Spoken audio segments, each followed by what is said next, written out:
Muy bien, pues muy buenas tardes, tengan todos ustedes.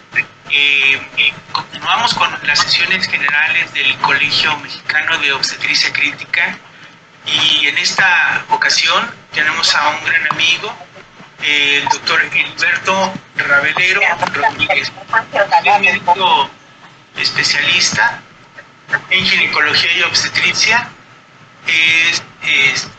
También tiene la especialidad en medicina crítica en obstetricia. Está certificado por los dos consejos, el de ginecología y el de medicina crítica. Y bueno, actualmente está como adscrito en la unidad de terapia intensiva de ginecología y obstetricia del Centro Médico Nacional de Occidente. Es también docente de la especialidad rotativa de terapia intensiva, profesor titular del módulo de medicina crítica. Y pues es un gusto, Rabelero, que estés nuevamente acá con nosotros en este módulo. El doctor pues tiene 8 años de egresado de la especialidad de medicina crítica en obstetricia y desde que salió ha estado viendo pacientes críticamente enfermas. El tema de hoy pues es muy relevante. ¿Por qué? Porque vamos a irnos enfocando hacia este tipo de pacientes. ¿Qué es lo que estamos haciendo? ¿Qué es lo que debemos de hacer cuando tengamos una paciente críticamente enferma? ¿Y hacia dónde va el futuro de la obstetricia crítica? Doctor Rabelero, pues muchísimas gracias y bienvenido. Los micrófonos son tuyos. Muy buen día a todos. Quiero dar un agradecimiento especial pues, al Colegio Mexicano de Especialistas en Obstetricia Crítica, al doctor Javier Herrera por esta invitación y pues por permitirme la oportunidad de hablarles un poquito de lo extenso que es la paciente obstétrica, todos los niveles, primer nivel, segundo nivel y pues ya el tercer nivel, ¿no? Que es desde identificar a las pacientes, desde sus factores de riesgo y estar casi calculando cuáles son las que pueden tener estas complicaciones y poner a la paciente en un estado crítico o un estado como lo mencionan desde los términos anglosajones que decían el near miss, que es la paciente con morbilidad extrema obstétrica. Entonces identificarlas es la manera que tenemos para modificar el curso del desenlace, ¿no? Entonces vamos a hablar un poquito de este tipo de pacientes. Aquí les dejo el contenido. No tengo ningún conflicto de interés más que el que nos preocupe por incrementar el conocimiento y el abordaje de este tipo de pacientes. ¿Sí? Bueno, nuestro objetivo es describir las características de la paciente obstétrica crítica, su comportamiento y las intervenciones que podemos hacer nosotros para modificar este curso.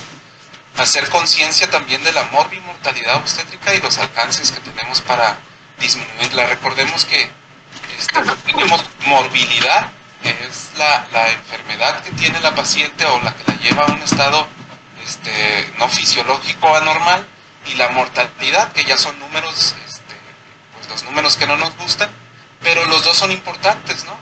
Una es cuando ya la paciente se nos fue por todo lo que no hicimos bien, y la otra es que no se nos fue, pero llegó gravemente. Entonces eso es lo que vamos a ver.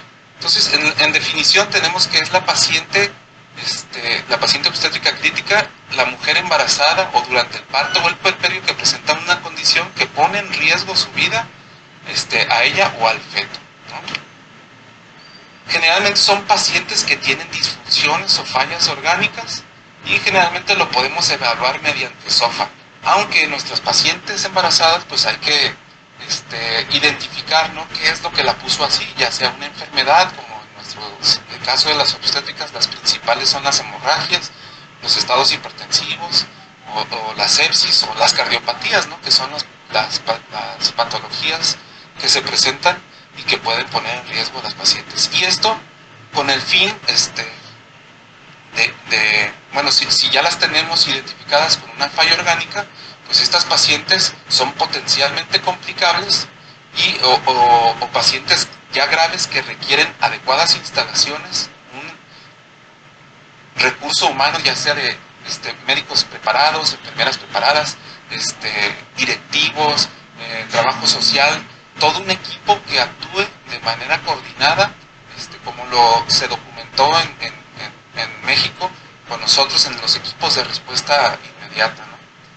Entonces, por ejemplo, en las pacientes que hacen infecciones, ya sea específicamente en embarazo, como son las endometritis, o las corioamioitis, o las infecciones pulmonares, o infecciones urinarias, pues tenemos herramientas validadas para decir si esta paciente tiene una infección que la lleva a gravedad, como es el SOFA.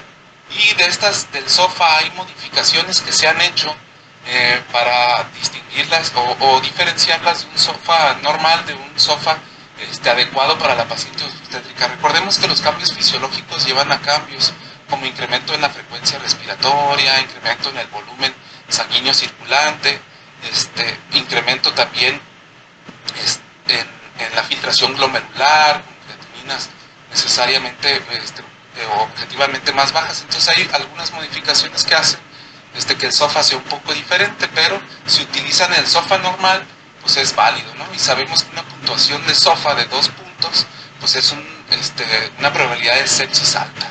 Y 4 puntos del SOFA ya nos habla de una falla orgánica múltiple que nos pone una paciente grave, ¿no? Hay SOFA simplificados o quick SOFA que le llaman, ¿sí? Estos nos sirven también, son herramientas útiles, pero más que para diagnosticar la sepsis, nos sirve para ver si la paciente está muy grave o de manera rápida saber si requiere un ingreso a la UCI por la mortalidad, más que por el diagnóstico de sepsis. Aquí les puse las escalas de SOFA ya validadas y las SOFAs el SOFA adecuado a la obstetricia, ¿no? Donde les decía que hay cambios, por los cambios hemodinámicos, por ejemplo, aquí en la paciente obstétrica, el límite es más alto, ¿no? De mayor o igual de 90, la presión arterial sistólica es más baja que en el paciente adulto normal, ¿no? Igual para la frecuencia respiratoria toman niveles más altos porque sabemos que la paciente obstétrica tiende a incrementar su frecuencia respiratoria y tenemos niveles más elevados, ¿no? de frecuencia para considerar un punto, ¿no? Arriba de 25 latidos por minuto. Bueno, estas son herramientas validadas. Otras, por ejemplo, en la paciente hablábamos de las alteraciones más frecuentes que la llevan a un estado crítico, pues son las hemorragias también, como igual tablas ya validadas, como la clasificación de choque hipovolémico, y en ellas les incluimos también los déficits de base y el índice de choque, ¿no?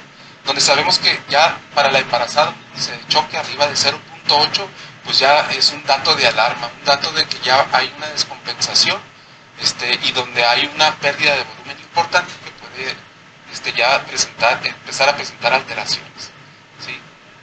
Entonces, estas son algunas de las herramientas, y pues esas, cuando nosotros, por ejemplo, tenemos una paciente con una cirugía de emergencia, abrimos y nos encontramos con esto, pues ya sabemos que va a ser una paciente que va a sangrar. Entonces, desde aquí ya nos vamos previniendo. Bueno, si tuviéramos un eco de primer trimestre o segundo trimestre, donde ya vamos identificando a la paciente, pues la vamos categorizando, la vamos redirigiendo a un segundo o tercer nivel o al mejor lugar donde se pueda atender estas pacientes, y pues ya estamos preparados para una hemorragia, ¿no? Entonces el punto es identificarlas y categorizarlas.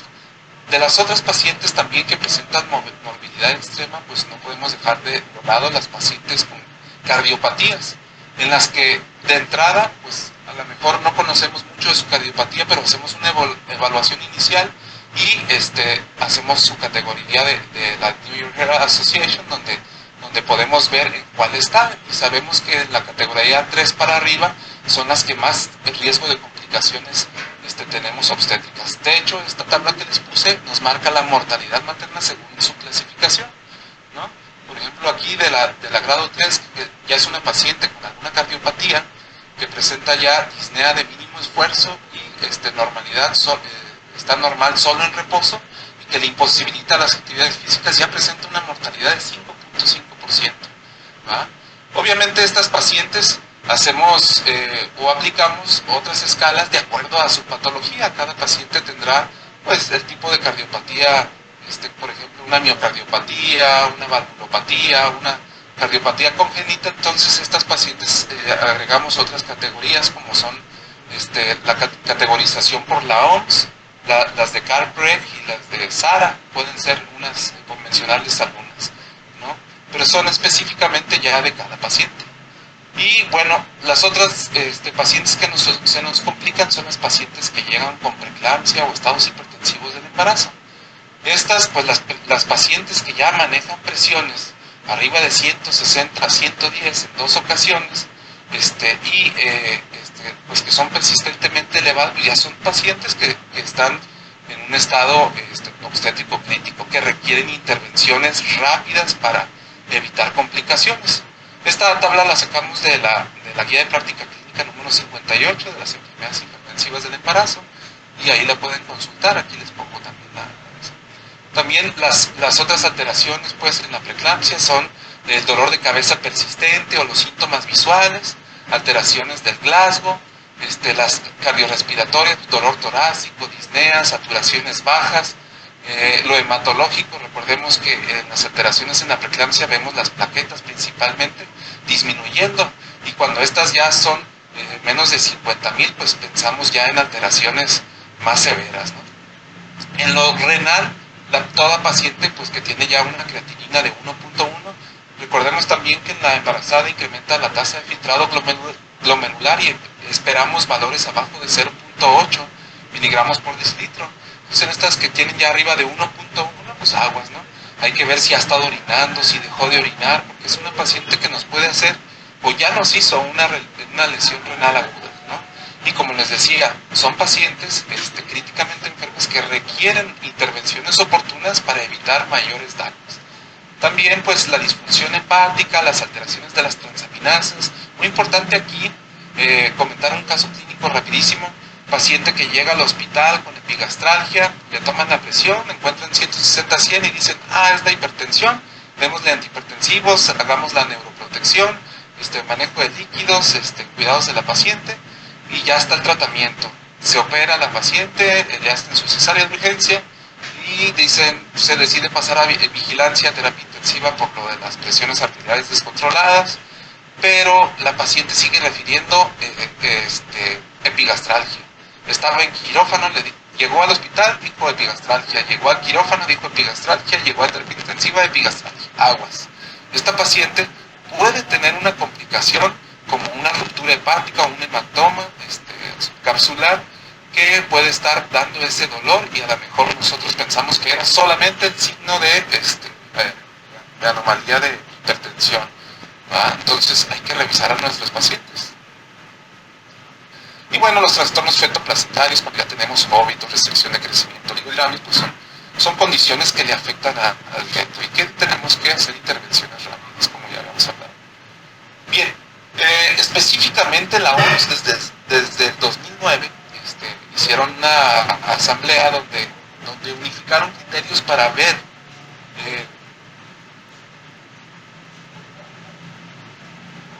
o considerar o registrar a estas pacientes. Hicieron criterios clínicos, unificaron criterios clínicos, criterios terapéuticos y criterios de laboratorio para decir sí, esta paciente está críticamente enferma y hay que registrarla y hay que guardar esos datos para pues lo que nos sirve, ¿no? Si tenemos estadísticas bien definidas de qué es lo que está enfermando a nuestras pacientes, podemos tomar acciones dirigidas. Entonces, en los criterios clínicos ellos mencionaban pues que la paciente tenga cianosis aguda, que no responde al manejo, que haya dificultad respiratoria, igual que persiste a pesar de la terapéutica empleada, frecuencias respiratorias arriba de 40, abajo de 6. Esto ya te habla de alteraciones importantes que pueden requerir o requieren ya una intervención o una aplicación de dispositivos de oxigenación. Los estados de choque ya los mencionábamos, apoyados con el índice de choque de manera rápida, ¿sí? La oliguria refractaria a la reanimación, la coagulopatía, la pérdida de conciencia por más de 12 horas, pérdida de conciencia con ausencia de pulso, convulsiones, déficit neurológicos, ictericia. Estos de acuerdo a los criterios clínicos. Criterios terapéuticos, pues que la paciente requiera fármacos vasoactivos. Pues esta es una paciente crítica, ¿no? Histerectomía debida a hemorragia o infección. La paciente es sometida a una cesárea, no se contiene la atonía, se hacen múltiples estrategias, no se contienen y requiere histerectomía, pues es una paciente que ya se considera críticamente enferma, ¿verdad? La transfusión de más de 5 paquetes globulares, la intubación y ventilación asistida por más de 60 minutos, la diálisis por insuficiencia renal aguda, el paro cardiorrespiratorio. Los criterios de laboratorio, bueno, saturaciones bajas, abajo de 90, persistente, que no responde a manejo, una PaFio2 o un índice de Kirby menor a 200, una creatinina sérica mayor a 3.5, acuérdense que esto va de la mano de alteraciones de electrolitos, si es un episodio agudo, ¿no? Tratar de revertirlo lo más pronto posible, ¿no? Entonces requiere acciones terapéuticas, bilirrubina elevada, un pH disminuido, lactato mayor a 5, esto te denota una hipoperfusión, ya sea por hipovolemia, por hemorragia, entonces tomarlo en cuenta. La trombocitopenia aguda y menor a 50.000, glucosuria y cetonuria. Bueno, estos son todos los criterios completos, me tomé la libertad de leérselos todos porque esos son los criterios que se establecieron a nivel mundial. La COG y la Sociedad Materno-Fetal, ellos dijeron, bueno, está bien, tomamos estos en cuenta, pero algo rápido que no se nos pase, para que no se nos pase el registro de esas pacientes con morbilidad extrema obstétrica o críticamente enfermas, son aquellas pacientes con 2 puntos, que tengan más transfusión de 4 o más paquetes globulares, ya es una paciente críticamente enferma, o una paciente con admisión durante el embarazo o puerperio a la UCI. Entonces, estas pacientes ya se consideran críticamente enfermas y hay que hacer el registro correspondiente, ¿no? Entonces, estadísticamente, bueno, las pacientes que se llevan a morbilidad extrema obstétrica generalmente son por hipertensión y por hemorragia obstétrica, que son las principales, en 62 y 24% respectivamente. Y a nivel México, según la Dirección General de Epidemiología, las entidades con mayor razón de morbilidad materna son Yucatán, Jalisco y Guerrero, en estos porcentajes. Y sobre las causas no obstétricas, pues no dejar de lado la hipertensión crónica descontrolada, la diabetes, infecciones pulmonares y cardiopatías también, ¿sale? Esto, bueno, esta información es del reporte de epidemiología de la semana 52 del 2024. Se estiman pues que 7.7 casos por cada 100 nacidos vivos presentan morbilidad extrema obstétrica y 0.5% a 1 presentan con letalidad. Es decir, que por cada 100 pacientes con morbilidad extrema obstétrica, una fallece. Entonces, pues no es poco, ¿no? Y bueno, la edad promedio gestacional de ingreso a UCI es entre los 29 y 31 semanas y una gran parte de ellos son en el puerperio. Entonces, aquí les puse también las causas ya más desglosadas de ingreso a UCI por enfermedad, ¿no?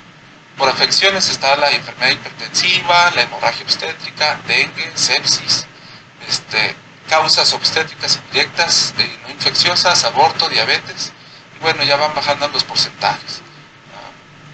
Y otras sin clasificar, que no son las menores.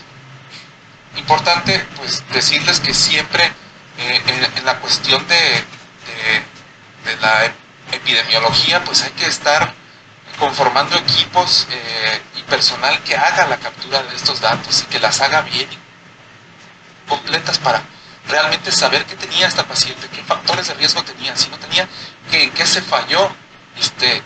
Algo que siempre hago mención cuando hacemos las retroalimentaciones es no quién falló, sino en qué se falló. Es de lo más importante porque es lo que nos va a retribuir para evitar estas fallas en el manejo.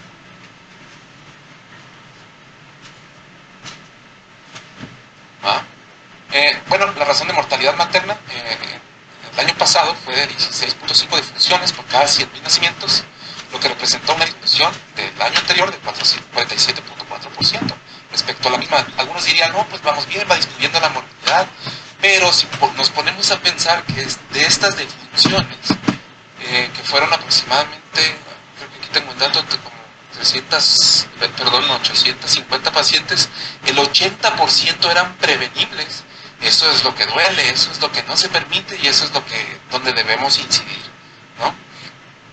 Bien, son más del Observatorio de Mortalidad Materna, más datos. En el 2024 hubo un total son 534 muertes, perdón, siendo de los estados con mayor morbilidad la Ciudad de México, Jalisco, Chiapas y Coahuila, ¿no? Entonces, pues allá nuestros colegas de la Ciudad de México, nosotros aquí en Jalisco, pues estamos en primer lugar y pues no es honroso eso. Entonces hay que trabajar más y hay que trabajar por esto, ¿no?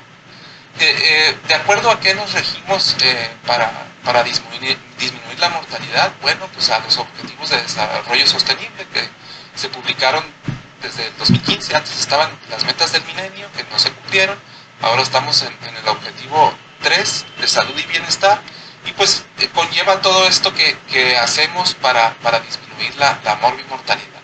Ahorita hablamos también un poquito de eso.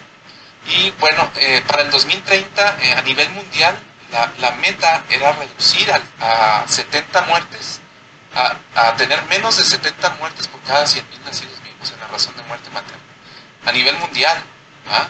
Pero aquí, pues como les comentamos, ahorita vamos en promedio, si les dije que tuvimos una mortalidad el año pasado de 16.5, pues ojalá que la sigamos disminuyendo todavía más. Esta es la gráfica promedio de la razón de muerte materna obstétrica hasta el 2023, ¿no? Ahorita pues ya es más baja. Aquí nos pegó lo del COVID, ¿no? Bien. Entonces, ¿qué es lo más importante de estas pacientes? Primero, antes del embarazo, identificar sus factores de riesgo, ¿no? Y tratar de modificarlos preconcepcional. Pacientes que, por ejemplo, no se deberían de embarazar, pues decirle todos sus riesgos, tratar de convencerla. Eso tiene mucho de influencia en la educación de la paciente, y pues también tiene que ver las esferas de su movimiento social, la desigualdad, y también tiene que ver mucho el esquema político que tenemos, ¿no? Y esto con fin de disminuir las demoras. Sabemos que tenemos 4 demoras, ¿no? Una es la identificación que tiene la paciente para identificar que tiene un problema, ¿no? Que tiene un sangrado y que necesita acudir. Esa es su primera demora, no acude, ¿no? Primero lo identifica y luego la decisión, ok, ya lo identifiqué y de acudir. Entonces, a veces dice, bueno, sí voy a acudir, pero vivo en la sierra, ¿no?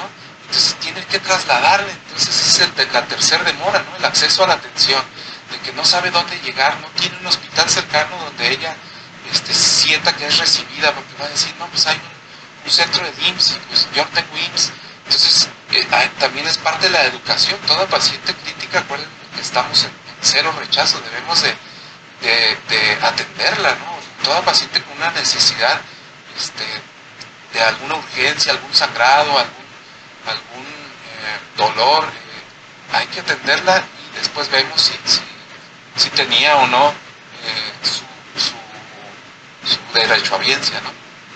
Bien, entonces la otra, de la cuarta demora es ya cuando llega a nuestro hospital. Desde que toca la puerta del hospital, que nosotros tengamos protocolos de actuación para que sea su atención rápida, oportuna y pues con lo mejor que tenemos, ¿verdad? Y en todo ello pues hay influencias políticas también de que, por ejemplo, la educación de la paciente, la colocación de centros de atención, y en los hospitales pues el abasto de insumos, el abasto de material específico y de recurso humano. Y bueno, como sabemos, pues la mortalidad materna, cuando está afectada, pues es un indicador de desarrollo de un país. Entonces, entre menos mortalidad y morbilidad obstétrica tengamos, pues mejor está nuestro indicador, ¿no? Como país.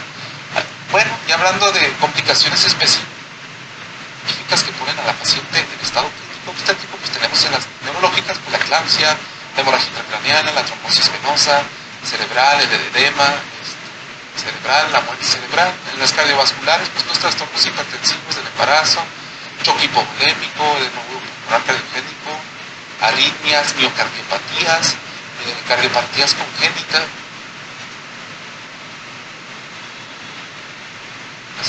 En los pulmonares, pues el SDRA, la neumonía pulmonar, la neumonía, el asma, COVID, influenza. En estos días hemos visto influenza en varios casos. Hematológicos, pues síndrome de Gerd, coagulopatía, síndrome anémico, complicaciones posttransfusionales, lupus, renales, insuficiencia renal aguda, crónica agudizada, uropatía obstructiva.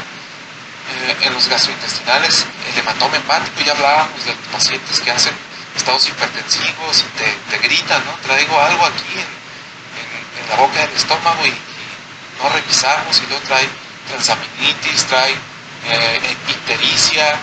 Entonces buscamos hígado graso agudo en embarazo.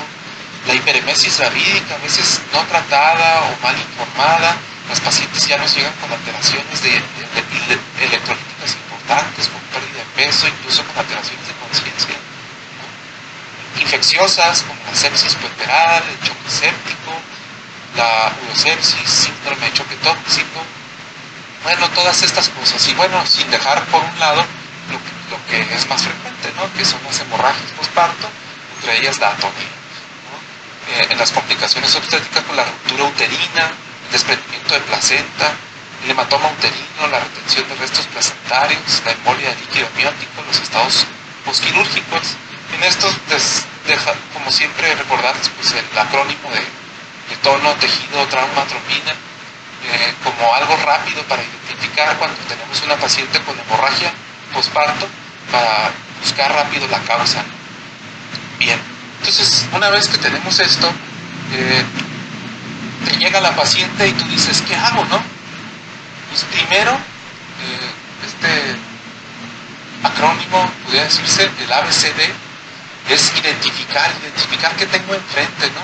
Si ya en primer nivel no se identificó sus factores de riesgo, o si se identificaron, pero la paciente de cualquier manera es referida a un segundo o tercer nivel, y te llega a ti con un problema, pues lo identificas.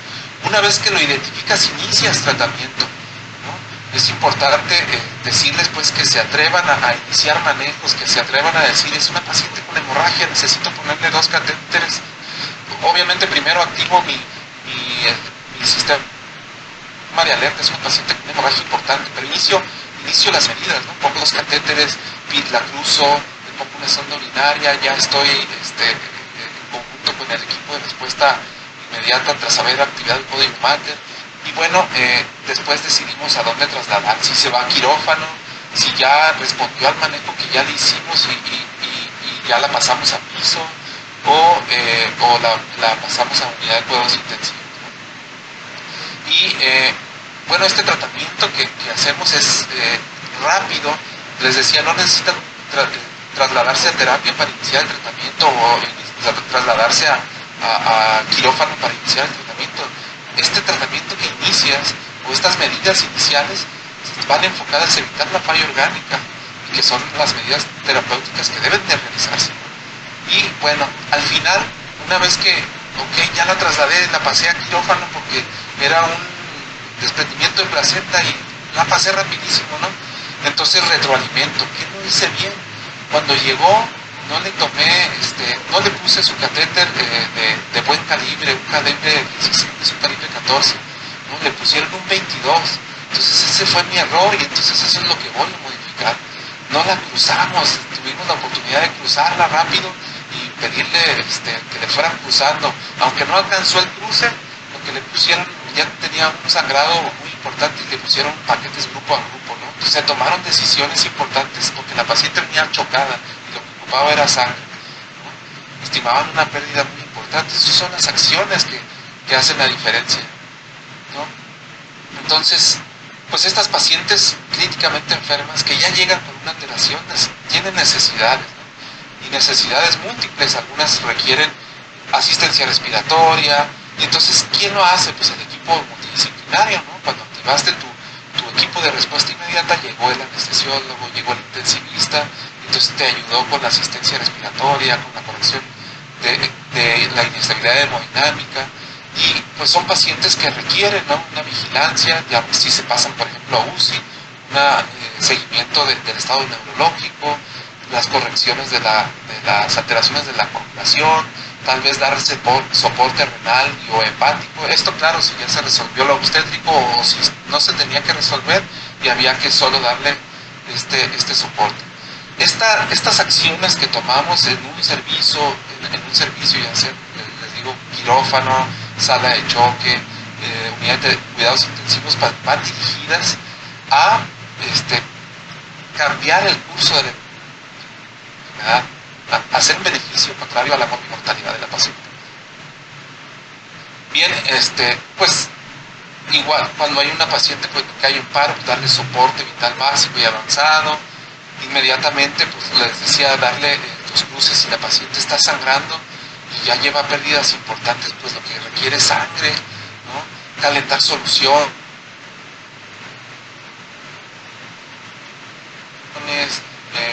tomar estudios de laboratorio, sumatorio, la detección oportuna de la necesidad quirúrgica. Hay pacientes que ya nos pasaron, por ejemplo, después de la cirugía, nos pasaron a terapia intensiva por una hemorragia de 4 litros, la transfundieron, le pasaron muchos cristaloides que pueden ser necesarios, pero a veces pues tienen sus complicaciones, la coagulopatía, y entonces ya en sala de terapia intensiva corregimos esta coagulopatía, pero nos damos cuenta que la paciente empieza con deterioro, y entonces pues revisamos, revaloramos y vemos, ¿es falta de sangre o es un sangrado que persiste o es un resangrado?